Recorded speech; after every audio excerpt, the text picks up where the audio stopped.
Um, let's talk about watching TV a little bit. How do you watch The Good Wife? Well, I sit through The Amazing Race for as long as I possibly can, waiting for it to come on. No, I watch it now with a deep sense of appreciation and curiosity. I love to watch my colleagues. I love to watch the unfolding of the story. And I also have finally, after so many years, learned to just kind of watch my own work without utterly cringing and being hypercritical. Although even watching this, I'm like, I think it's very hard to watch yourself as an actor. But no, I want to keep up with it because I want to just see how the plot lines are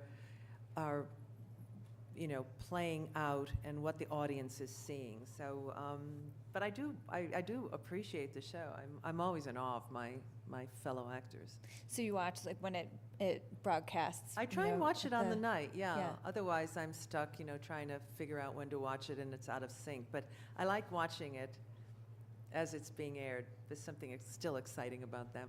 What's your favorite screen to use? Do you have a big screen at home in your living room or an iPad, or what's your thing? No, my little television in New York isn't even as large as that, although in Connecticut we do have a screen that's about that large. I'm not a technology person. I could watch it on my iPhone probably, and I would be like, oh, okay, I don't require a lot of stuff. Okay, what else do you like to watch on TV? Is there anything else that you... Oh, here I am at a media conference. I find that I will try and watch the cable shows because they're so intriguing, Homeland and Game of Thrones, and watch what other people are doing, but I don't follow them religiously, so I'm always off kilter. I do because what's happening in the world is so compelling. I find myself something of a news junkie, and if at the end of the day I have time and I'm not wanting to read the paper, want to catch up, I actually do watch news and watch cable news and watch the talking heads slugging it out. And I also am a big sports lover.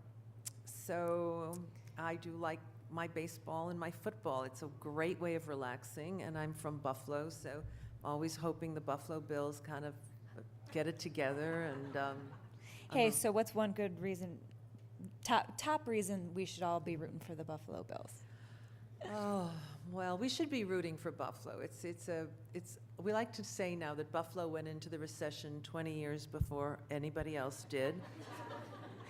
As did my hometown, Detroit. Hopefully it's going to come out of the recession. It's a great town, and being in Canada, I just have to throw this in because I know there are a lot of Canadians here, but we would go to Canada all the time across the Peace Bridge, and we'd go to a place called Crystal Beach, which was this Coney Island of Canada, of Ontario, and then we'd go camping in the summers to various lakes in northern Ontario, and although we didn't have mountains, I have to say Banff, this topography is reminding me, the smell of it and the feel of it with all the pine trees reminds me of my summers in Canada. And I don't know, and I also went to the Stratford Festival in Stratford, Ontario, and that's one of the first times I saw live theater, and it inspired me to be an actor. So anyway, how did I get on that? Oh, the Buffalo Bills, yeah.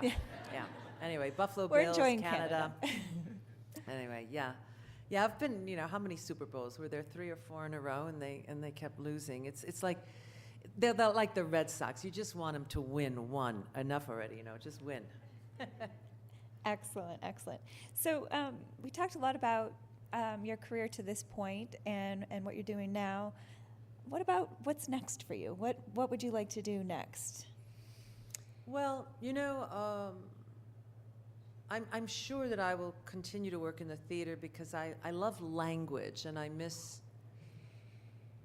I recently did a musical production of On Your Toes, and it was just a couple of weeks, but it was singing and dancing, and last summer I did a Shakespeare reading with Meryl Streep and Kevin Kline. They played Romeo and Juliet, and I played the nurse, and Chris Walken played Mercutio, and it was great fun. It was one night only, but we were all doing Shakespeare, and you get this sense when you do theater that you're like opening up the engine. You get to step on the gas and go 80 miles an hour, and television, you could see that acting that I was doing there. It's so, you have to contain yourself. It's so much about keeping it, simple and very direct and very contained. So the theater is such a different energy, but it is something that I long to do because that's so much of my training. So many years I spent in the theater. And film, yeah. I just keep going from one medium to another, and it's like doom, doom, doom, doom, doom, and then that's fine with me. So whatever comes, it seems to be just fine. Okay, and then before we go to some questions, I'm sure you guys have some questions out there. I want to do a little quick rumor control. True or false, you were on the Brady Bunch as a child? Oh my God. No. It's somehow, if you YouTube the Brady Bunch, Christine Baranski, you might actually get this, you might see this little girl who looks very much like she could have been an 8-year-old version of me. It is absolutely not me. Absolutely not me. And you can't get it off Google. Apparently, I've given many interviews now, because apparently the only way you can get it off your Google biography is if you then give an interview denying it. But you can't call Google. Nobody can call Google. Who do you talk to? Hello? Mr. Google, I was not in the Brady Bunch. But it irks me because I really was never a child actor. I did not start acting till high school. I was in high school in Buffalo, and then I pride myself on, having this theater trajectory and all. I was just not a child actor in a sitcom, for the record. Thanks for clearing that up. So we do have a few minutes for questions in the audience, and we have some folks with microphones. So stand up, wave around, or can we turn the lights up so that we can see them? Or we go. Christine, you talk about your relationship with the Kings as writers on The Good Wife. Have you always had relationships with the writers on all the television projects you've had?